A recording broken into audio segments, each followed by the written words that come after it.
မျိုးထဲမှာလည်းပြည်သူတွေကအပြေးလွှားနေရပြီးတော့ကျိုးတွေကလည်းအဆောက်အအုံအားလုံးကိုဖျက်ပစ်လို့နေခဲ့ပါပြီရှေ့တက်ကလည်းပြည်သူတွေကိုကူညီပေးပြီးပြေးကြဖို့ပြောနေပါတော့တယ်ပြက်လာတဲ့အဆောက်အအုံတွေကိုကျိုးတွေကတရွတ်တိုက်အရှိကိုတိုးလာနေပြီးနိုင်ငံကလည်းတဖြည်းဖြည်းကျင်းလာလို့နေပါပြီသို့ဖလမင်ကိုကတိုင်းပြည်ပေါ်ဘလူတောင်ရက်ဆက်ခဲ့တယ်ဆိုတာပြည်သူတွေလည်းသိနေပြီးတော့ကိစ္စတွေကလည်းသူ့စိတ်ကြိုက်ထပ်ပြီးတော့ဖြစ်လာတော့မှမဟုတ်တာကြောင့်မလို့သူကအားလုံးကိုဖျက်ဆီးကျင်နေရလို့ baby fight ကလည်းပြောနေခဲ့ပါတယ်တေဘုတ်ကိုဒီတိုင်းထားပြီးစောင်းမနေနိုင်လို့ကြာရှုံးသွားတဲ့သူတွေကိုနေရာရွှေ့ဖို့ဆိုင်းကပြောလိုက်ပါတယ်တစ်ဖက်မှာလည်းဗိုင်လာတို့ကကုန်းမြင့်ကနေစင်းနေကြပြီးတော့တိုက်ပွဲကကြာနေသမျှတော့ဒီကုန်းမြင့်တဲ့တပိုင်းစားစီအပိုင်းဖြတ်ခံရမှာပဲလို့ဆိုပါတယ်ဒါကနိုင်ငံရဲ့အလေကောင်မလို့အလုံးချုံဆုံးနေရမဟုတ်ဘူးလားလို့ဦးစောကမေးတဲ့အခါကောင်းကင်ကိုကြည့်ဖို့ဗိုင်လာကပြန်ပြောလိုက်ပါတယ်ငှက်လောင်အရဲ့အလေကတဖြည်းဖြည်းလှုပ်ရှားနေပြီးတော့ကျုံနိုင်တဲ့အလေနေရာကဒိုဖလမင်ကိုအခုရှိနေတဲ့တော်ဝင်နန်းတော်ကုန်းမြင့်မလို့ဒီနေရာလေးမကြခင်ပြတ်သွားလိမ့်မယ်လို့ဗိုင်လာကဆိုပါတယ်ဒါကိုကြားတော့ဦးစောလည်းအရန်ကြောက်နေပြီးတော့အမြန်စင်းဖို့ဟတ်ကိုပြောပါတော့ရဲ့တစ်ဖက်ကဇိုးကိုဘယ်ကိုတွားနေရလဲလို့ KM မို့တို့ကမေးကြည့်တဲ့အခါဇိုးလည်းအဲ့ဒီဂျိုတွေကိုတားဆီးဖို့တွားနေတယ်ဆိုတာတိတာမနေဘူးလားလို့ပြောလိုက်ပါတယ်တစ်ဖက်မှာလည်းလော်ရဲ့လက်ကိုလီယိုကချုပ်ပေးထားပြီးတော့မန်ရှယ်ရီလေးကလည်းပြန်လဲကုသပေးနေခဲ့ပါတယ်ထရဗိုစာထဲမှာဒီလိုလူတေးသေးလေးတွေရှိနေတဲ့အပြင်ကုသနိုင်စွမ်းရတဲ့ရှိနေလို့အန်အောစရာပဲလို့ Cavendish ကလည်းပြောနေခဲ့ပါတယ်မြောက်စိတ်ကမ်းမှာရှိနေတဲ့အချိန်တုန်းကတီးခဲ့ရတာဒီတိုက်ပွဲကဒိုဖလမင်ကိုကိုအနိုင်ရရင်တော့မှပြီးသွားမှာမဟုတ်ပဲကဘာအနှံ့ကိုပါလောက်ခတ်သွားနိုင်ပြီးတော့လော်တို့တွေဟာလူတိုင်းရဲ့အာယုံစိုက်ခံရတဲ့သူတွေဖြစ်လာတော့မှာပဲလို့ Cavendish ကဆိုပါတယ်ဒိုဖလမင်ကိုကိုပိတ်စော်ပြဖို့အတွက်လူဗီကတူပိုပြီးအစွမ်းထက်လာစေရမယ်လို့ဆိုကစကန်ကီယာရောတက်ကီယာရောမဟုတ်ပဲနဲ့ဖို့ကီယာကိုတုံးတော့မယ်လို့ဆိုပါတယ်လူဗီကကြွတ်သားတဲ့ကိုလေတွေမှုတ်သွင်းလိုက်ပြီးတော့ဖို့ကီယာဘောက်စ်မန်ကိုတုံးလိုက်ပါတယ်ဒါကိုဒိုဖလမင်ကိုကရှီမောလိုက်ပြီးတော့လှုပ်ဝက်ပရိရဲ့တခုရှိထားတယ်လို့ထင်လိုက်ပေမဲ့ဟာသားတွေလာလုံးနေရလားဆိုပြီးအတီလုံးဖို့ပြန်ပြောလိုက်ပါတယ်ရောဘာလို့ခုံပေါက်ပြီးတတိတောင်မှမရက်နိုင်တော့မလို့အဲ့လိုပုံမျိုးနဲ့သူ့ကိုဘလို့စော်ပြစ်မှလဲလို့ဒိုဖလမင်ကိုကထပ်ပြောလိုက်ပါတယ်လူဗီကသူဟာအချိန်2နှစ်လောက်ကျန်းတဲ့တတော်ဝါတွေကိုတိုက်ခိုက်ခဲ့ပြီးသူတို့ကိုလည်းအလဲချနိုင်မှုအတွက်ဒီကြီးမားရဲ့ခန္ဓာကိုယ်ကခုံနေဖို့အမြဲလိုအပ်တယ်လို့ဆိုပါတယ်ခုံနေတာကဘာအတော်ဝင်မှာလဲလို့ဒိုဖလမင်ကိုကထပ်ပြောတဲ့အခါလူဗီကပါဇက်ပိတ်ထားဖို့ပြန်ပြောလိုက်ပြီးခေါင်းကန်းနဲ့ထိုးလိုက်ပါတော့ဒိုဖလမင်ကိုကမြို့ထဲအထိလွှင့်ထွက်သွားတာမလို့အားလုံးနဲ့ဘာကြီးမြကြားလာလဲဆိုပြီးအထူးဆန်းလာကြည့်ကြပါတော့ဒါပေကိုဗိုင်လာကလည်းမြင်နေရတာမလို့လူဖီကပုံစံပြောင်းသွားပြီးဒိုဖလမင်ကိုစော်လိုက်ကြောင်းပြောပြလိုက်ပါတယ်မြို့ထဲကလူတွေကလည်းဒိုဖလမင်ကိုလဲကျလာတာကိုမြင်လိုက်ရတော့အရန်အံ့ဩနေပါတော့ရှီတသားချို့ကလည်းဘလို့ရောက်လာရလဲဆိုပြီးဒိုဖလမင်ကိုမေးကြတော့ဒိုဖလမင်ကိုကသူ့လည်းသိချင်နေကြောင်းပြန်ပြောလိုက်ပါတယ်တော်ဝင်နန်းတော်ကိုလှမ်းကြည့်တဲ့အခါဒိုဖလမင်ကိုလည်းသူ့အဝေးကြီးကိုလွှင့်ထွက်လာပဲလို့ပြောရင်အနောက်ကလည်းလာရဲ့လူဖီကိုတွေ့လိုက်ရပါတယ်လူဖီကကျုံဆက်နိုင်စွမ်းတွေကိုတုံပြီးပြန်တန်းနေတာမလို့ဒိုဖလမင်ကိုလည်း overheat ကိုတုံလိုက်ရပါတော့ဒါပေမဲ့လူဖီကပျောက်ကွယ်သွားပြီးတော့ခဏကြာဒိုဖလမင်ကိုရဲ့ဘေးမှာပဲပြန်ပေါ်လာပြီးမျက်နှာကို Ryan Schneider နဲ့ကန်လိုက်ပါတော့လူဖီကိုမြင်လိုက်ရတဲ့ပြည်သူတွေလည်းအယံအံ့ဩနေပါပြီဘာတလို့မျိုးကလည်းဒါကလူဖီစံပိုင်းရဲ့တိုက်ကွက်အတက်လာဆိုပြီးကနာမငိမ်ဖြစ်နေပါတော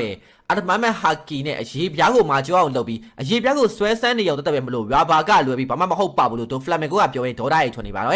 ့ဒိုဖလမင်ကိုကပန်တာခရိုမတ်တစ်စထရင်းကိုတော်ပြီးဘူလက်စထရင်းနဲ့ပေါင်းပြစ်ပေမဲ့လူဖီရဲ့အမြန်နှုန်းတွေကိုမလိုက်နိုင်ဖြစ်နေခဲ့ပါပြီလူဖီကလည်းသူ့ရဲ့ဖိုကီယာကိုဒိုဖလမင်ကိုရှင်းနိုင်စရာအကြောင်းမရှိဘူးလို့ပြောလိုက်ပါတယ်ဒိုဖလမင်ကိုကလည်းသူ့ကိုလာမဆန်းဖို့ပြောလိုက်ပြီးလူဖီကိုတိုက်ခိုက်ပါတော့လူဖီကကာဗရီနဲ့ထိုးလိုက်တဲ့အခါဒိုဖလမင်ကိုကရှောင်ပြီးတော့အက်တလီနဲ့လူဖီကိုပြန်ကန်ပါတော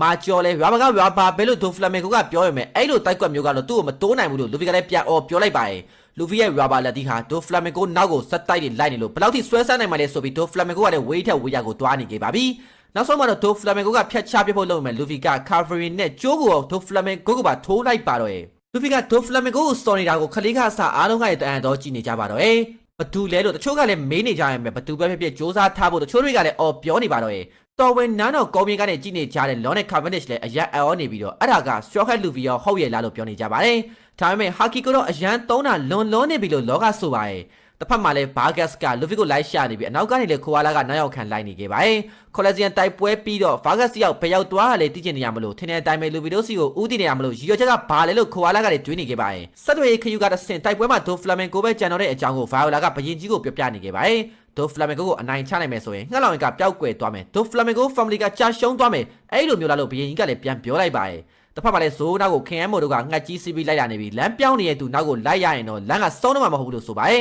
ငှက်ပုတ်ကိုတက်ဖို့ခင်ယမ်မို့ကထပ်ပြောတော့စာကလေးလည်းအသက်ထွက်မတက်ဖြစ်နေခဲ့ပေမဲ့ဇိုးပါတက်စီတော့မနေပြန်တန်းနေရပါတော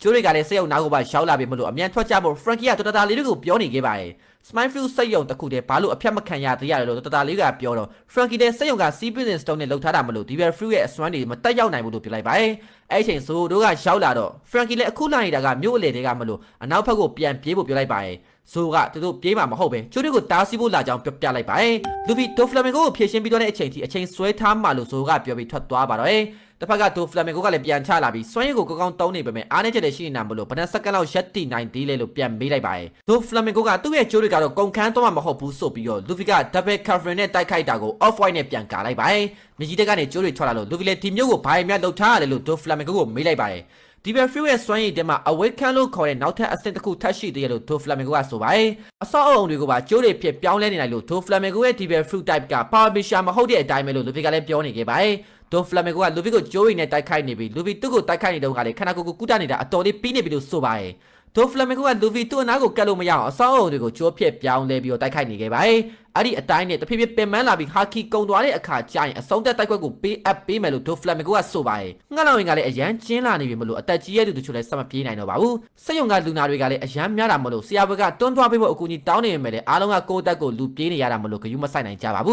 ူးဘာပဲဖြစ်ဖြစ်တရားတော့မှမလို့တချို့ကလည်းစမပြေးတော့ပဲလက်လျှော့နေခဲ့ကြပါပြီဘရင်ကြီးကဆက်သွယ်ရေးခရီးကတဆင်အားလုံးကိုနားထောင်ဖို့ကြေညာလိုက်ပါတယ်ဒီနိုင်ငံကအခုဒိုဖလမင်ဂိုရဲ့ကစားပွဲအောက်မှာတည်ရှိနေပြီးလှောင်ရင်ကလည်းမြို့ကိုပိုင်းဖြတ်နေပြီးဒါကအိမ်မက်တစ်ခုမဟုတ်ပဲဒီနေ့မှစတင်တဲ့အိမ်မက်ဆိုးတစ်ခုလည်းမဟုတ်ခဲ့ပဲဆယ်စုနှစ်တစ်ခုလုံးဒီဒရဗိုဆာကင်းနန်းကြီးကပင်တသမ တယောက်ရဲ့အုပ်စိုးမှုအောက်မှာရှိနေခဲ့တာပဲလို့ဘရင်ကြီးကဆိုပါတယ်ဆယ်စုနှစ်တစ်ခုကြာဒီတို့ရဲ့လက်အောက်မှာရုပ်တရုပ်လိုရှိနေတာအမှန်ပဲဆိုရင်ပဲမကြခင်မှာအဆုံးသတ်တော့မယ်လို့ဘရင်ကြီးကထပ်ပြောလိုက်ပါတယ်ဘသူမှမရှင်းနိုင်ဘူးလို့ထင်နေကြတဲ့ Don Quixote family အကုန်လုံးကိုအချမ်းဆုံးစစ်တီတော်တွေကအပြတ်ရှင်းလို့နေပါဖြစ်နေပြီးတော့အရာရှိတွေအားလုံးလည်းရှာရှုံးသွားပြီဖြစ်ကြောင်းဘရင်ကြီးကတေချာပြောပြလိုက်ပါတယ်။အနိုင်ချဖို့နောက်ဆုံးကြံတဲ့ရန်သူကလက်ရှိဘရင်ဖြစ်နေတဲ့ Do Flamengo ဖြစ်ပြီးတော့သူ့ကိုတိုက်ခိုက်နေတဲ့သူကလည်းပင်တသမ strong head လူပြီးသူကတေချာပေါက်ဒီလောင်ကြီးကိုဖျက်ဆီးပေးမယ်လို့ယုံကြည်တယ်လို့ဘရင်ကြီးကဆိုပါတယ်။အခုလုံနိုင်တာကပင်တသမ ရဲ့အပေါ်ကိုစောင့်ကြည့်နေရုံပဲဆိုပေမဲ့သူနိုင်ရှုံရှုံအဲ့ဒီအချိန်မှာတိုင်ကန်အထိတော့အသက်ရှင်အောင်ကြိုးစားကြဖို့နဲ့ဘသူကမှမဆုံးရှုံးခြင်းပဲအသက်ရှူရက်တန့်သွားမယ်ဆိုရင်တော့မှဒါမှမဟုတ်ခြေထောက်တွေကြိုးကြေသွားမယ်ဆိုရင်တော့နောက်ထပ်မိနစ်အနည်းငယ်လောက်ဖြစ်ဖြစ်စူးစမ်းထားကြဖို့ဘရင်ကြီးကအော်ပြောလိုက်ပါတယ်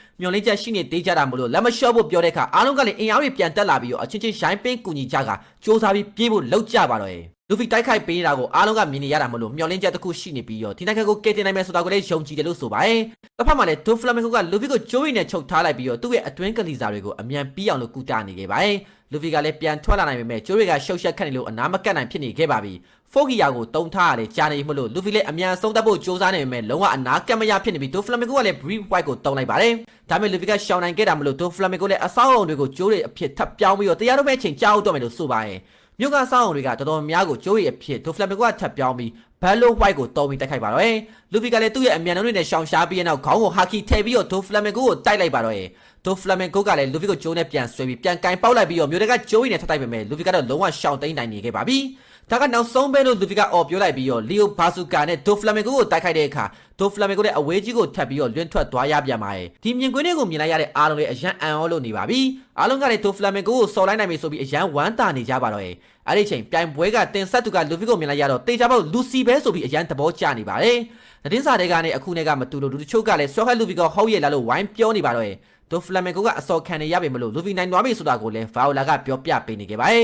။ကာဗနစ်ကလည်းအရန်အံ့ဩနေတဲ့အခါကောင်းကင်ကိုပြန်ကြည့်ဖို့လောကပြောလိုက်ပါတယ်။ငှက်လောင်ရင်ကမပြောက်သေးဘူးဆိုတော့ဒိုဖလမင်ဂိုမသေးသေးဘူးဆိုတဲ့အဓိပ္ပာယ်ပဲလို့လောကချက်ပြောလိုက်ပါတယ်။လူဖီကလည်းဒါကိုရှိမိနေတာမလို့ဒိုဖလမင်ဂိုစီဦးတည်ပြီးတော့တစ်ချက်လောက်ထပ်ထိုးဖို့လုပ်ပေမဲ့ဖိုဂီယာကအကန်တက်ရောက်နေပြီမလို့ပုံမှန်တိုင်းပြန်ပြောင်းသွားပြီးအောက်ကိုပြုတ်ကျလာပါတော့။ဒါကိုမြင်တော့ဘာဂတ်လည်းစလှုပ်ရှားပါတော့။ခိုးလာတဲ့စာဘုတ်ကိုချက်ချင်းဆက်တွေ့မယ်ဆက်တွေ့လို့မရဖြစ်နေခဲ့ပါတယ်။ဘာဂတ်ကမြို့ထဲရောက်တော့အခုတူလူဖီကိုတပ်ပြစ်ပြီးကမနိုမီအတီးကိုယူဖို့အတွက်လာခဲ့မယ်လို့အော်ပြောလိုက်ပါတယ်။လူဖီကတိုင်းတို့ပြည်သားတွေအတွက်ဒိုဖလမင်ဂိုကိုတိုက်ခိုက်ပေးနေခဲ့ပေမဲ့လူတချို့ကတော့ပင်တမတယောက်ပဲမလို့တိတ်မယုံကြည်နိုင်ဘူးလို့ဆိုပါတယ်။ဒါပေမဲ့ဘရင်ကြီးကလည်းမျှော်လင့်ချက်ရှိလို့ပြောခဲ့ကြောင်းလူတယောက်ကဝင်ပြောလိုက်ပါတယ်။အားလုံးကလည်းတိုက်ပွဲဘလို့ဖြစ်သွားပြီလဲဆိုပြီးလူဖီကိုဝိုင်းမေးကြပါတော့။အဲ့ဒီချိန်ဒိုဖလမင်ဂိုကစာပြီးတော့ပြန်လှုပ်ရှားလာပြီမလို့အားလုံးကလည်းထပ်ပြီးတော့ထွက်ပြေးရပါတော့။လူဖီတယောက်လည်းမတ်တက်တော့မှမရနိုင်တဲ့အထိဖြစ်နေခဲ့ရပါပြီ။လူဖီကထပ်ပြီးတော့မနိုင်တော့ဘူးမလို့ဒိုဖလမင်ဂိုကသူ့ရဲ့ထင်ရတွေကိုကျိုးရည်နဲ့ပြန်ချုပ်နေခဲ့ပါပြီ။လူဖီကလည်းအတော်လေးပင်ပန်းနေပြီအမြင်တွေလည်းဝေဝါးနေပြီမလို့လဲချတော့မဲ့ချိန်မှာပဲ gas ကဖမ်းပေးလိုက်ပါတယ်။ gas ကသူဟာကော်လက်စီယန်ကတင်ဆက်သူမလို့မှတ်မိလားလို့လူဖီကိုမေးလိုက်ပါတယ်။ကော်လက်စီယန်မှာလူကောင်သိပြီးအစွမ်းထက်တဲ့လူတော်တော်များသိမရှိလို့လူစီမဟုတ်ဘူးလားလို့ gas ကမေးလိုက်ပြီးတော့သူကူညီပေးနေတာမရှိဘူးလားလို့မေးလိုက်ပါတယ်။လူဖီကသူ့ဖောင်စမန်ကိုတုံးပြီးနောက်မှာဟာကီကို7မိနစ်တိမတုံးနိုင်တော့အကြောင်းမလို့အဲ့ဒီအတော်တွင်ဒိုဖလမင်ဂိုဘာလို့မလဲဆိုတာကိုလည်းမသိနိုင်တော့လို့ဆိုပါတယ်။ဟာကီတာပြင်ရမယ်ဆိုရင်တော့တစ်ချက်တည်းနဲ့အမောက်သိနိုင်မယ်ဆိုတဲ့အကြောင်းလူဖီကထပ်ပြောလိုက်တော့ gas လေးအရန်အောင်နေပါတော့။တစ်ဖက်ကဒိုဖလမင်ဂိုကလည်းသူ့ရဲ့ဒဏ်ရာတွေကိုကူတာလို့ပြီးသွားခဲ့ပါပြီ။7မိနစ်တာအချိန်ထပ်ပေးနိုင်အားလုံးကိုတကယ်ပဲဒီလောင်ရင်ကြီးတွေကနေထုတ်ပေးနိုင်မှာလားလို့ gas ကလည်းမေးလိုက်ပါတယ်။လူဖီကသူ့ကတိပေးတယ်လို့ပြောရတဲ့အခါမှာတော့ gas လေးတိုက်ပွဲရေးပွဲစဉ်ကရှင်ပြိုင်သူတွေကို7မိနစ်ဆိုတာလှမ်းပြောလိုက်ပါတယ်